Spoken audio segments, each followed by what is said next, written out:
May ngapon sugbog Kabisayan, 100% ng andam ang DepEd Cebu Province Division sa balik eskwela karong adlawng Lunes. Implementasyon sa senior high school gipangandaman. Si Jinky Rosit sa report.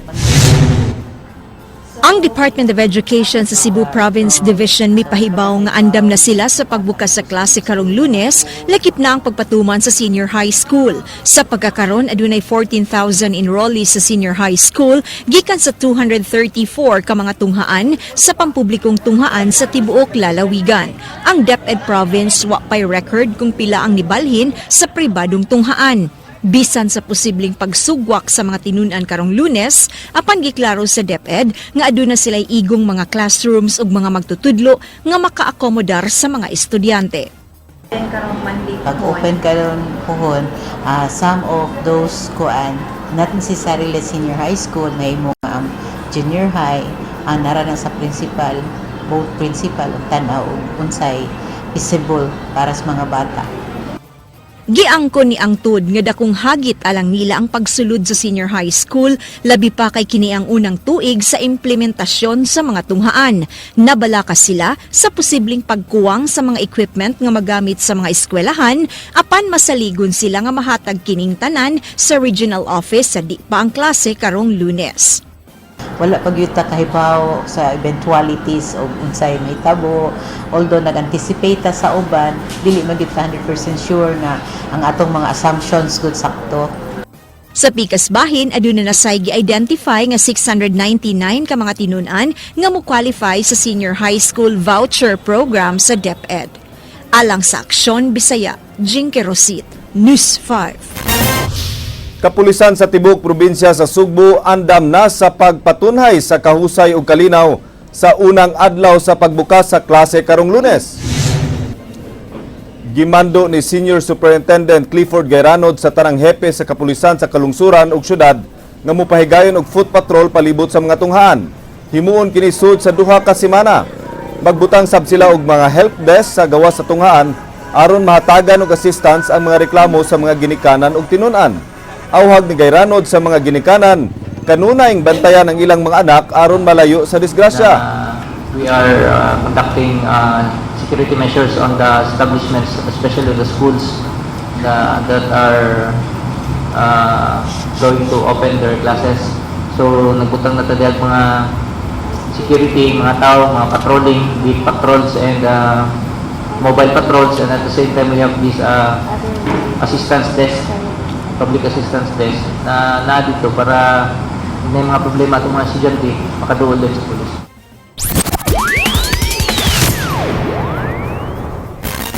Gisugdan kagabi sa Dakbayan sa Mandaue ang pagpatuman sa curfew sa mga minors. Kapin 50 ka mga batanon ang gipanghipo sa kapulisan gikan sa kadalanan. Kini giaksyonan ni Nino Libona. Pasado alas 11 kagabi, gisugdan sa mga pulis ang pagpanghipo sa mga minor de edad sa Dakbayan sa Mandaue tungod sa pagpatuman sa curfew. Mga batan-on nga nagpangidaron og 17 anyos paubos mo gipangdala sa mga pulis. Ang curfew sa Mandaue magsugod sa alas 10 sa gabi hangtod sa alas 4 sa buntag. Pasado alauna kaganinang kadlawon, miabot og 50 ka mga minors ang nahipo sa kapulisan. Ang mga minor de edad gipangdala sa Mandaue City Police Office alang sa profiling ug gipakaon una pa kini gi-turnover sa DSWD aron usab kuhaan og profile. Adto na sa DSWD maklaim sa mga ginikanan ang mga minor de edad human mahipos tungod sa curfew. Tuyo sa kapulisan nga pagkuha og identity sa minor de edad nga mahipos sa curfew aron sayo na lang kini pag-ila kung malang bigit og krimen. Tuyo usab nila nga gamiton ang mga minor de edad sa mga sindikato. Matod sa kapulisan, misaka ang crime volume sa Mandaue nga naglambigit sa mga minors. Ang mga ginikanan nga magpabaya sa ilang anak, mao'y pasakaan og kaso sa mga pulis. Gipahimangnuan sa kapulisan ang mga ginikanan nga sila ang pasakaan og kaso kung madakpan ang ilang anak sa curfew. Mauna nga itong instructions sa ilahan no, ang mga gipang rescue ng mga bata kaya ang katulang yung mga naasa publiko na mga lugar nga walay kuyog ng mga ginikanan or any guardian nila. Ang mga ginikanan sa gipanghipos ng mga bata nag-abot sa buhatan sa Mandaue City Police Office aron sa pag-claim sa ilang mga anak. Apan kapulisan miingon nga adto nila maklaim ang ilang anak sa buhatan sa DSWD. Si Nanay Maris Dison nga taga Sitio Santo Niño, Barangay Giso, Dakbayan sa Mandawi, nagpaabot sa iyang anak human mahipos sa curfew. Uyon siya sa gihimo sa mga pulis aron usab malayo sa dautan ug krimen ang mga bata. Nakauyon ko kay para mahawan o mingaw. Kay saba kaayo sa mong kuan kung kuan ng way curfew. So okay ra na ko. Alang sa Aksyon Bisaya, Ninyo Libuna, News 5. Naug daw ang 5 ka mga balay sa nahitabong sunog kagahapon sa Barangay Tabunok, Dakbayan sa Talisay. Kinigi-aksyonan ni Ray Pasaporte. 5 ka balay ang naugdaw ug usa ang nakan-an sa sunog nga miigo kagahapon sa hapon sa Sunto, Sitio Santo Niño Nunok sa Barangay Tabunok sa Dakbayan sa Talisay. Alas 3 nadawat sa kabumbiruhan ang alarma nga daling giisa sa Sikan Alarm. Ning responde ang fire trucks sa Minglanilla ug Cebu City. Sa kakusog sa kayo, wa na matabang sa kabumbiruhan ang nasunog nga mga balay nga kasagaran niini ginama sa mix og light materials. Ang mga residente sa lugar nitugan, nagsugod ang sunog sa gipuy-an ni Lorna Caballero. Nibuto nga cellphone nga gicharge sulod sa balay ni Caballero ang gitudlong hinungdan sa pag-ulbo sa kayo. Ay, kung naabtan ka din na gakayo na liyaan ka ng balay karaan. Luyuan eh. O, luyuan eh. Yeah. Kining balaya siya nga, kini siyang balayo, kami siya masunog. Kanya, ang kato siyang, katong permiro, balay nga karaan, gitrin-trin, siya kanang gako, di ba, kanang mga daghan nga pamilya nagpuyo ba? Dos danas siya, pero usa na, sila na pamilya, kaliwatan nan, pero gatipon ng puyo, division lang ba? Lakip sa nasunog ang balay ni Antonio Sanchez nga matud pa usa na kaparalisado apan naluwas ug napagawas sa iyang mga apo. Ang iyang apo maoy nakabantay sa pag-ulbo sa kayo. Abi ko wala ra, abi ko ganang gubot ra ba. Nya mo to sunog na dayon. Kuan ang akong gisigurado man nga ma-off ang plangka sa aircon ba. Kay iya man yung kwarto mo ibantang. Kani dire. Luyuan ni. Oh. So mao to plangka niya. Gawas ang among yatiman kay ang lolo man. Ya ang mga butang kay wala na gid kami guna ang mga papeles wala na. Naamgunista si Lorna Isalina na si second floor ba? Lorna Isalina Caballero. Okay. Nag-charge siyang apo gibiyaan nga naog sa silong pag sunod nila tanaw ga silaog na ang ilang taas. Meaning Ang ni overheat ang may posibilidad nga ang charger may nakaingon. Gideklarar fire under control alas 3:36 ug na fire out alas 4:30 na sa hapon. Gibana-banang mukabat sa 200,000 pesos ang danyos ug walay gikatahong naangol sa maong insidente. Alang sa Aksyon Bisaya, Ray Pasaporte, News 5.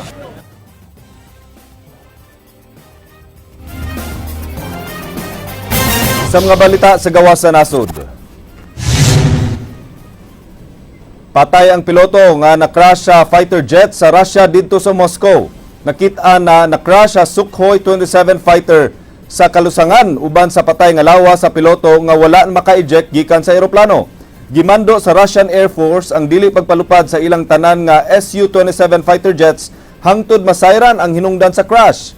Ang na-crash sakop sa Elite Aerobatic Squad nga Rusky Vitiazi kun Russian Knights. Kauban kini sa unom ka mga fighter jets nga mipasundayag sa usa ka opening ceremony sa usa ka monumento alang sa mga piloto. 5 lamang kanila ang nakabalik sa airbase. Gituhuan nga gilikayan sa piloto ang residential area ug nahagsa mga 2 ka kilometro gikan sa village sa Muranovo. Ang piloto nga si Major Sergey Yeremenko, usa ka first class military pilot nga mi-graduate sa usa ka Military Aviation Institute niadtong 2003.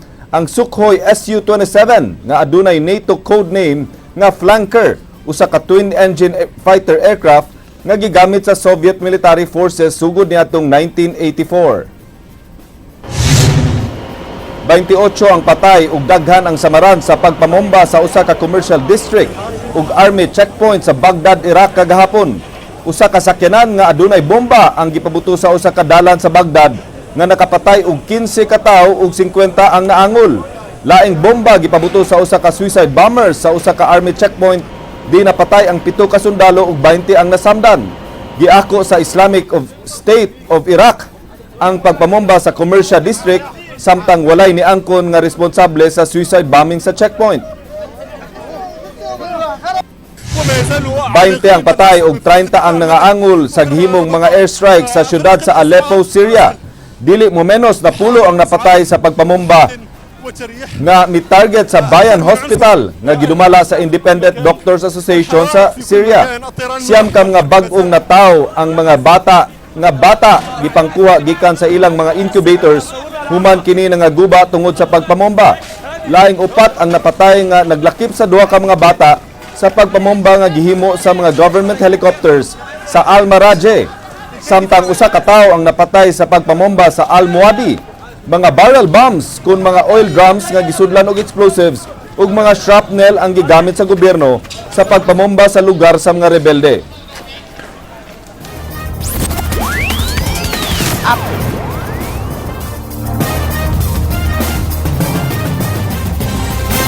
Mga biktima sa sunog sa syudad sa Subo planong himuan og temporary relocation site sa Osmeña Administration.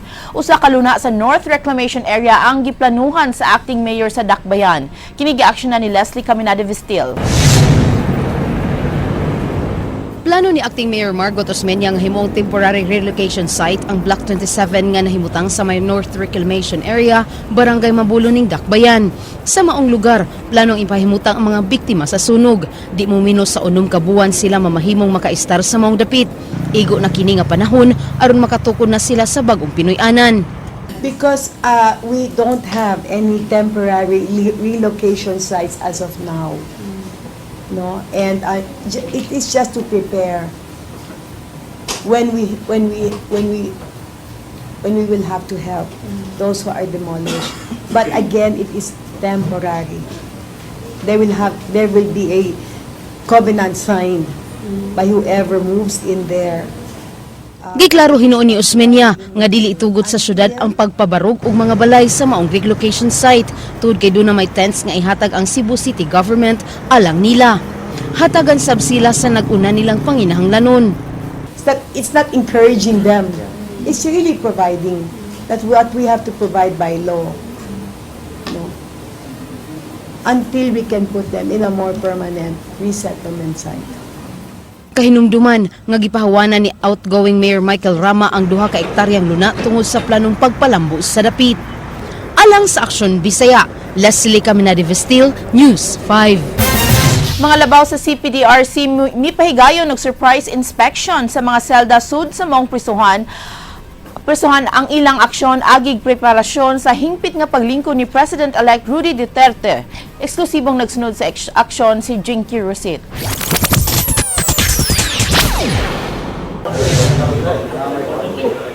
Sayong nagtapok ang mga personahe sa Cebu Provincial Detention and Rehabilitation Center kaganiha.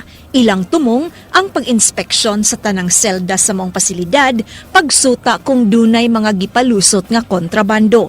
Sawa pasugdi ang inspeksyon, gihawanan una sa mga inmates ang tanang selda. Dulan sa 3,000 ka mga preso ang gitapok sa CPDRC Quadrangle.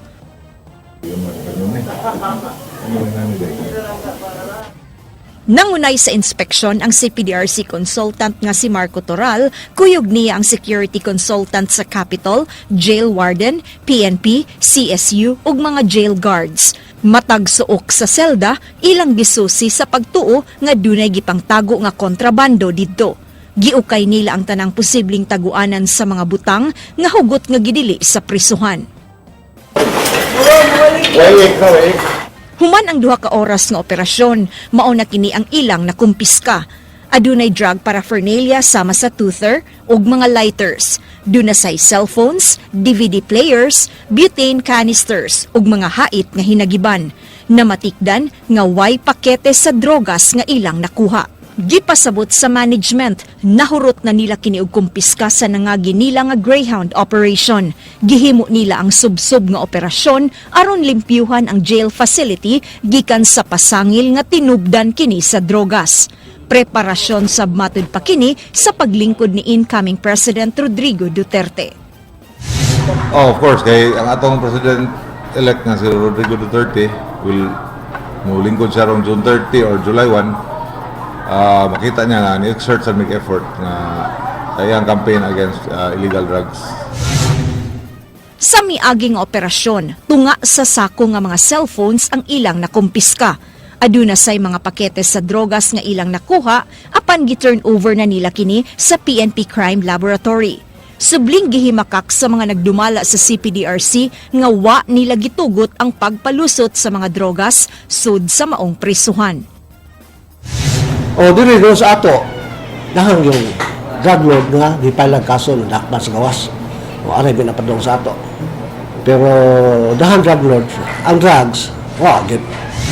Nag-exert mig effort nga ma-eliminate or binusan ba ang kaning illegal drugs sa sulod mga prisuhan. Kaya sa istorya, daghan kay drugs sa prisuhan. Pero mo pa na i-confirm. Ang mayor de mayores sa CPDRC nalipay sa programa ni President-elect Rudy Duterte tungod kay sa samang paagi mahunong na sa ilang daotang bisyo ang mga kauban ni ini nga preso. So dako na ko'y kalipay kay ang ako sa mga kauban binilanggo nga malipay sa kung magtan-aw nila nga wa na yung mga bisyo aron wa na yung mga problema. Sama ni Digong, nangantisab si Toral nga tinud-on niya ang mga masakpan nga misupak sa balaod sud sa jail facility. Busaawhag niya sa mga inmates, biyaan na ang tanang illegal activities sud sa CPDRC. Alang sa Aksyon Bisaya, Jinky Rosit, News 5. Acting Mayor Margaret Osmeña nagpaabot nga makumpleto na ang mga iPad Air nga hantud ron wa pagiuli sa ubang mga department heads sa City Hall. Siya nanganti nga posibleng kasuhan sab niya kini kung padayon silang magmagahi. Si Leslie Camina Still sa report. 21 pa lang ka mga iPad Air ang nadawat sa buwatan sa General Services Office. Human mimando si Acting Mayor Margot Osmeña nga ipa-turn over sab kini. Matud pa sa pangu sa GSO Ronald Malacora, 35 ka mga iPad ang ipang-apod-apod sa matag department heads ug ubang empleyado sa City Hall. Nasuta nga ang uban wa pa makauli sa mga gadget. Naglisod pa sa pagbalhin sila mga files, rason nga nalangay kini. Inventory ra na tanawon kay doon naman sa guy uban na supposedly the iPads is intended for the department head ko doon na may uban na wa kadawat nga nagkadawat nga dili bitaw department head. Nanganti si Osmeña nga posibleng ireklamo sab niya ang mga napakya sa pag-uli sa mga gadget sa Office of the Ombudsman. Alang niya, di na kini angayang langay-langayon pa. Sanglit, government property ang maong butang. Yeah, it belongs to whoever paid. Right, but who paid? The city government. And they're still good. I mean, if it was assigned to me, I did not pay. Gipadadaan na sab ni Osmeña og memorandum silang outgoing Mayor Michael Rama, Vice Mayor Edgar Labella ug sa ubang department head sa pag-turnover na sab sa ilang mga gipanghuptang iPad Air. Alang sa Aksyon Bisaya, Leslie Camina Still, News 5.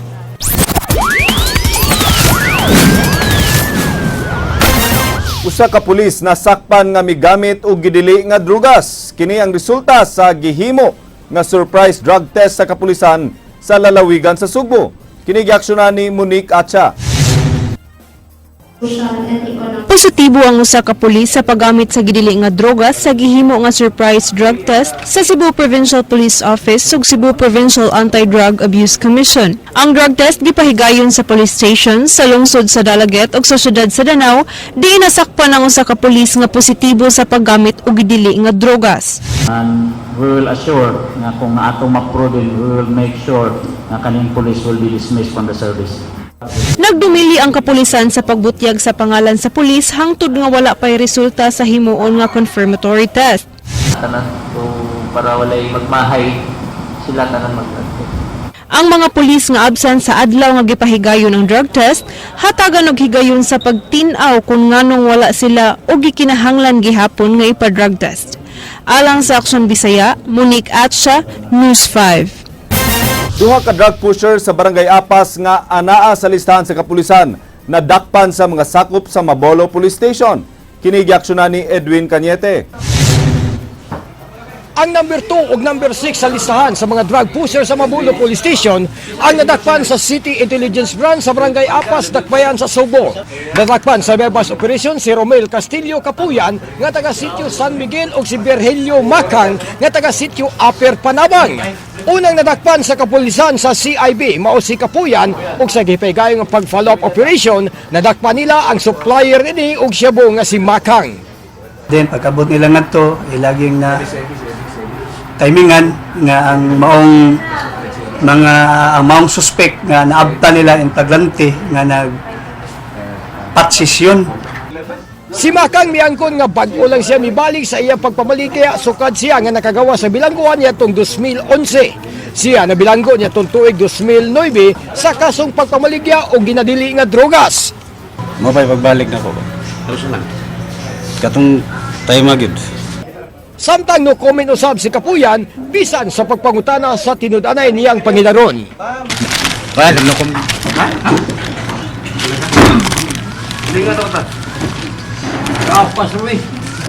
Alang sa Aksyon Bisaya, Ed Cañete, News 5. Police officials nangandam sa ipatuman sa reshuffling iniglingkod sa bagong PNP chief. Nangandam na ang mga Police Regional Office Director nga mubiya sa pwesto sa higayon nga ipatuman ang reshuffling sa assignment sa mga police officials.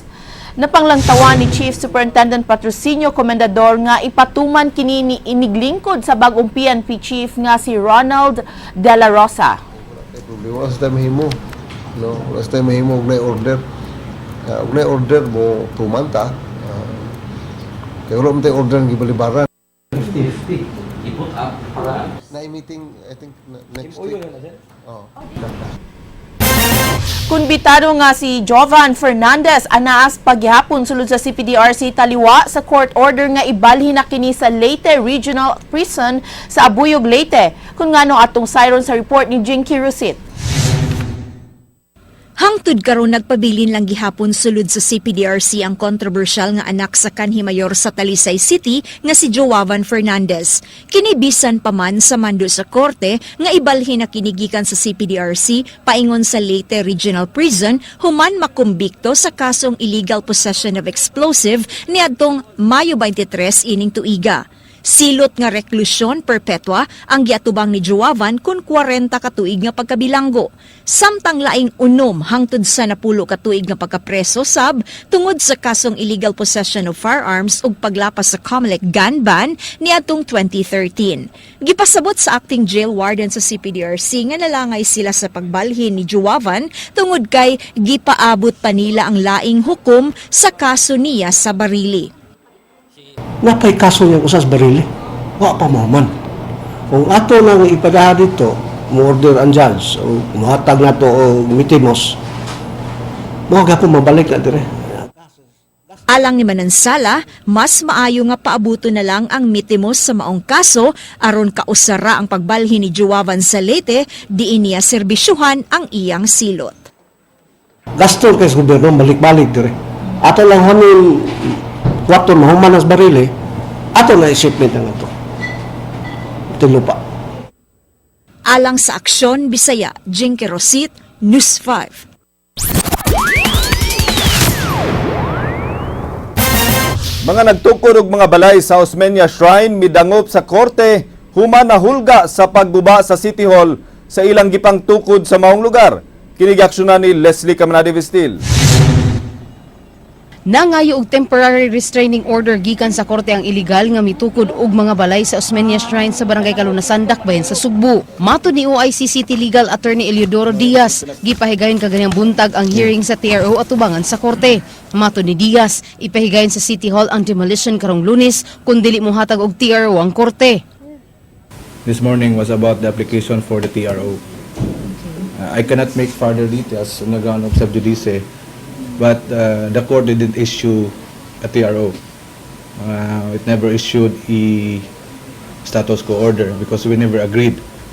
What we agreed on, submit namin og memorandum which is to be submitted this afternoon at 4:30 p.m.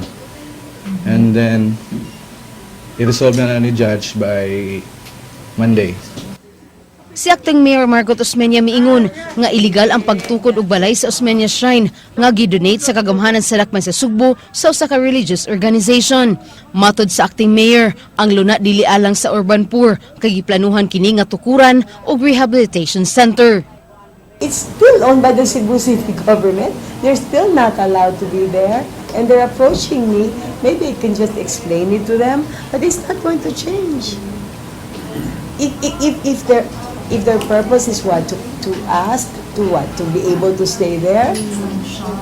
No. For what? One of their contention, madam, is kanong ano kung nang pakawaon sila when di pa daw kung gamiton ang It doesn't matter. It doesn't matter. Tagadaghan naman na.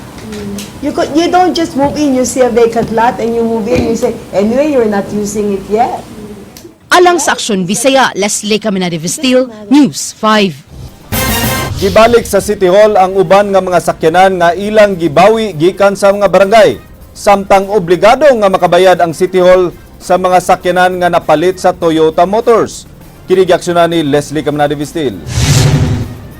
15 na lang kasakyanan ang wa na mauli ngadto sa City Hall sa gihimong inventory sa Dakbayan sa Sugbo. Matud pa ni General Services Head Ronald Malacura, giuli na sa Barangay Budlaan, Ermita ug Lorega ang ilang mga sakyanan. Nakuha og balik sa barangay ang mga sakyanan human sa formal request nga gihimo niini. Apan wa nila gibalik ang mga sakyanan nga gigamit sa mga kapitan. Kapin sa usa ka gatos na kasakyanan ang ilang gibalik ngadto sa barangay. Sa ganiini, mga bus ug multicab ug mga motorsiklo. Ang instruction is tarungon man. Angayon ba? Angayon paghatag ba? So most likely mga kapitan makakuha o kuan. Nagyap na sila vehicle. Nagyap na sila sa kanan. Tagaan gyapon na sila. So pagkakaroon, naguwat lang ko sa instruction final o unsay kuan ba? Bahin ang mga sakyanan na. Samtang obligado nga mobayad ang Dakbayan sa Sugbo sa gipamalit nga sakyanan gikan sa Toyota, tungod kay aduna man kini mga purchase order. I'm just according to, it was delivered, it was just like advance delivery. So there was daw a PO naman, but it was signed later. Gandia. So far karon nag-official na gyud nga nagsuwat ang dealer nga magpabayad sila. So nagwait ta sa instruction sa mayor kung mabayran ba gyud na siya. Alang sa Aksyon Bisaya, Leslie Caminade Vestil, News 5. Balay sa drug lord sa isla sa Banacon giplanuhan nga embargohon sa kagamhanan. Gihimo kini aron nga himuong detachment sa mga pulis sa isla. Kini giaksyonan ni Edwin Cañete. Giplanuhan karon ni PRO7 Director Superintendent Patrocinio Cominador nga maembargo sa kagamanan sa Itafi, Bohol ang panimay nga gipanag-iya ni Ruin Sekretarya alias Yawa. Ilang nasaran nga wala gipanag-iya ni Sekretarya ang duna nga gitukuran ini. Bato ni Kominador ang balay gipanag-iya sa kanhi drug lord nga napatay usab sa kapulsan nga si Joel Nudalo alias Tungol og nabaligya ngadto kang Yawa sa wala pa kini mapatay. In fact kanang balay gipuy ani Yawa. Balay na sa among pagsusi, balay na ito ni itong Tungol. Ang balay gihimo karon nga temporaryong detachment sa kapulisan og nangita og paagi ang lokal nga kagawanan sa Hitapi unsaon nila sa pag-embargo. We were talking with the provincial director kay na ang balay na nahimutang sa usa ka naman sa baybayon nasa kanang dagat tas pa sa gobyerno na. Without any documents, no. We're looking, wala naman actually gibiyaan ang balay. Ang pagbisita ni Komendador kagahapon sa isla sa Banacon, Hitafi, Bohol, iyang nakita nga nibalik na sa normal nga panginabuhi ang mga lumulupyo pinaagi sa pagpangisda. Ang pagpangisda mao'y numero 1 panginabuhian sa taga-isla apan napulihan sa pagpamaligya o ginidili nga drugas sukad nga mipuyo si Yawa sa Banacon. Nabalaka ang mananagat sa Banacon sa pagpangisda kaniadto kay ang mga sakop ni Yawa armado nga nagpatrolya sa kadagatan og badlongon sila. Ang ilang gipinabuhi ito livelihood ang drugs, no. Gani siguro di basta kaingon nga engage sila ang nakaproblema lang kay naa sila sa kalugar nga naay armado nga dili sila kasukol og sila tanan maapila kung musukol sila og mo against ta sila ha kontrahan man ka. Napulo katuig nga ginominar ni Yawa ang isla ug sagad sa iyang mga sakop, adunay mga tato nga Superman. Subling na nawagan si komendador sa tanan ng mga sakop ni Yawa sa pag-surrender sa ilang kaugalingon. Kang ilang grupo kanang murag na ipatik nga Superman, mga grupo ni Hangyo sila nga dili nagkukuron tong may mga patik. Ako yung sila dili man na sa patik ato gyud kay dili man na illegal per se. Pero ang kanang imo ang aksyon, no, ang illegal nga activity, pero ako tug palistang may mga patik para mo surrender na lang sa tanan. Kaya nahadlok nila ang ubang nga patik nila, gipangbura na nila, pangilisan no, Batman, mga uban. Kaya nahadlok sila. Ako ilisig ang Hill. Alang sa Aksyon Bisaya, Ed Cañete, News 5. Usa ka auto ang nahulog sa Magikay flyover sa Mandaue City. Kinigi-aksyonan ni Monique Atcha. Usa ka Honda Civic na hagbong gikan sa flyover sa Magikay, syudad sa Mandaue pasado alas 5 kaganihang buntag. Ang auto gipanag-iya ni Francis May Gatungay. Pasaka na si Gatungay sa flyover dihang iyang nadasmagan ang usa ka signage. Imbis nga ang brake ang iyang tumban, ang accelerator sa sakyanan ang iyang nayatakan nga may resulta sa pagkahulog sa iyang sakyanan. Inatayo sa kung retailing sa flyover, anto niya na Dali siyang gitabang sa Mandaue Traffic Management Unit ug medical team. Si Gatungay nakaangkon og mga minor injuries ug anaa na karon sa Mandaue District Hospital. Alang sa Aksyon Bisaya, Monique Atcha, News 5. Happy vibes lang dinhi sa TV5. Labing bagong comedy film nga gi-produce sa Viva Entertainment na sigpatan nga tuwa karon gi-shoot sa Isla sa Bantayan. Ang maong lugar nakaagi na og daghang mga turista tungod sa kaputi sa bus niini og sa katinaw sa tubig dagat sa maong dapit. Gani imatod pa nga matag tuig nagkasaka ang hiyap sa mga langyaw nga mobisita sa gibansagang Cebu's Paradise of the North. Butang nga nakapagni sa mga movie producers aron didto himuon ang ilang pelikula. Ania ang Aksyon Showbiz Report. Spotted ang pipila sa mga Viva talents nga anaa karon sa Isla sa Bantayan alang sa shooting sa labing bagong pelikula nga gi-produce sa Viva Entertainment. Camp Sawi mo working title sa movie project sa Viva nga gi-shoot karon sa maong isla. Pipila sa mga stars nga nasigpatan sa isla mao silang Yasi Pressman, Andy Eigenman, Kim Molina ug Bella Padilla. Giingong nakipsab sa cast silang RC Munoz ug pipila sa mga nag-unang talent sa Viva.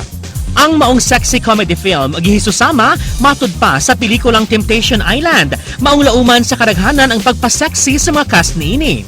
Gikalipay sab sa mga lumulupyo sa Isla sa Bantayan, labi na sa lungsod sa Santa Fe, kansang anaa didto nakasentro ang halos tanang scene sa maong pelikula. Dakong kalipay sa taga-isla tungod kinahatagan og kahigayunan nga ma-promote ang ilang lugar. Siguradong tungod niining maong pelikula, ubay-ubay na unya nga mga turista mapalokal man o langyaw ang makuryosong mga tungod sa kaputi sa bus o katinaw sa tubig dagat niini. Todo suporta sad ang mga local government unit sa lungsod sa Bantayan ug Santa Fe sa mga taga-Viva ug sa mga bituon niini. Gani ilang gipaningkamutan nga mopatigbabaw ang kahapsay ug kalinaw sa maong lugar, labi na karong nasayra na sa kadaghanan nga nagparayon na didto ang duha ka semana nga shooting sa ilang lugar. Alang sa walay karapusang mga chika, umalik ko ninyo matag alas 8 sa buntag. Weekday sa Rita JP sa Radyo 511.9 News FM Cebu. Ako si JP Laucotsera, ug ang atong word of the day nagkanayon. Ang pagpili ng kaibigan ay dapat alinsunod sa Republic Act 1903. Ihiwalay ang plastic at ibukod ang bulok sa di nabubulok. Agay!